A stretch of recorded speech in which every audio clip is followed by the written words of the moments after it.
En abordant ce périple de 4 jours et 3 nuits sur la banquise, c'était un vieux rêve qui se réalisait.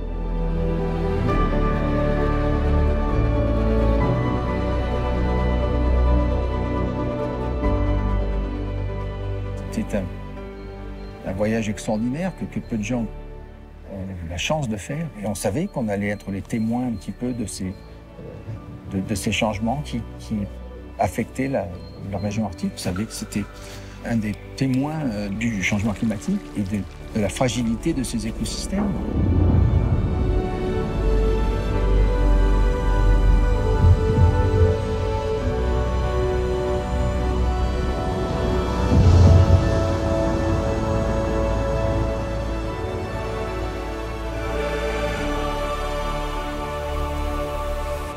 J'ai pu constater qu'il y avait un état d'urgence et qu'il y avait vraiment beaucoup de problèmes auxquels il fallait trouver une réponse. Et donc je voulais faire quelque chose de plus personnel, mais l'idée d'une fondation est venue assez vite. Il y avait déjà cette conscience qui existait déjà.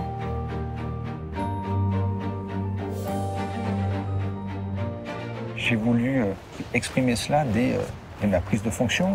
Je ne sais pas si j'étais précurseur, mais en tout cas j'ai essayé d'alerter, de sensibiliser, d'attirer l'attention sur les autres chefs d'État ou chefs de gouvernement, aux personnes à responsabilité.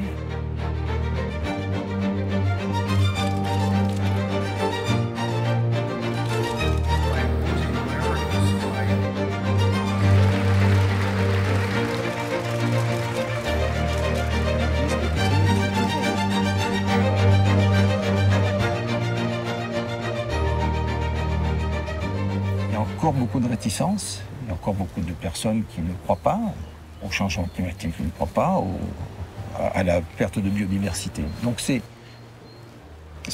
un combat de tous les instants. C'était déjà difficile il y a 15 ans, ça s'est amélioré grandement, bien sûr, il y a une grande prise de conscience. Et voilà, il faut absolument que nous avancions le plus rapidement possible. L'heure tourne, notre fenêtre de possibilité de changer les choses se réduit de plus en plus.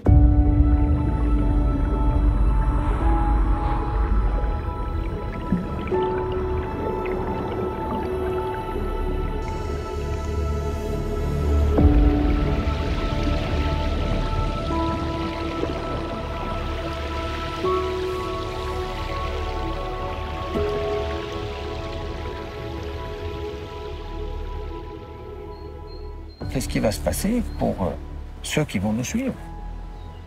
Et c'est cela, je crois, le plus difficile. Alors tout le monde vous dira ça dans des très beaux discours, mais il faut absolument que l'on aille vers l'étape suivante, qui est la mise en place de vraies solutions pour le présent et pour l'avenir.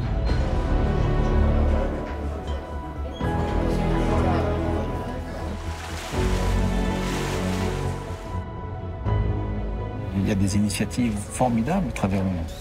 Il faut au contraire accompagner ces gens-là pour démontrer aux autres que c'est possible.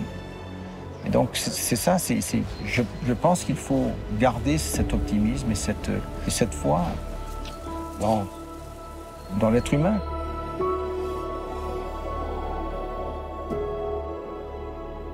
J'ai voulu que cette fondation soit active sur le terrain et qu'on puisse être efficace aussi sur des urgences absolues ou sur des projets à plus long terme.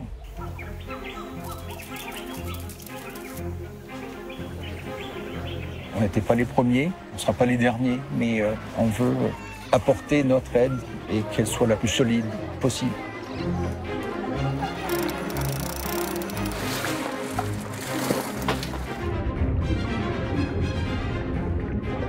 Alors le mot innover, je crois, pour la Fondation, a plusieurs significations.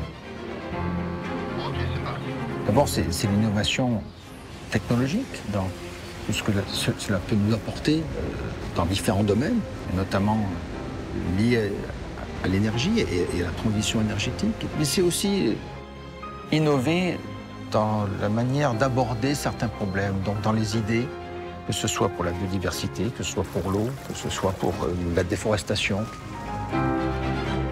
Je crois que les équipes de la Fondation et nos partenaires, eh bien, il y avait toujours cet esprit de rechercher de nouvelles solutions et de sortir un petit peu des sentiers battus. C'est essentiel d'écouter les scientifiques. On ne peut qu'avancer avec eux.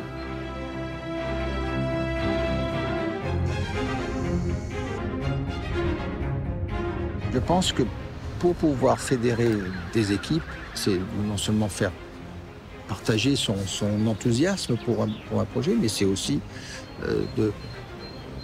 d'écouter ceux qui amènent des solutions et ceux qui peuvent amener les meilleures solutions possibles.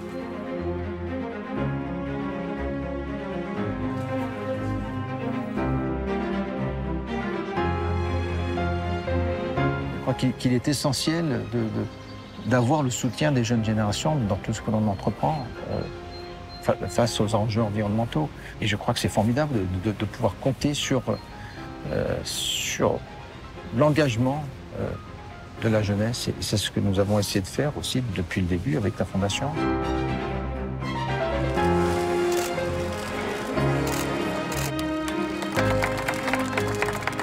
Ce n'est qu'avec leur appui et leur enthousiasme qu'on pourra espérer changer les choses.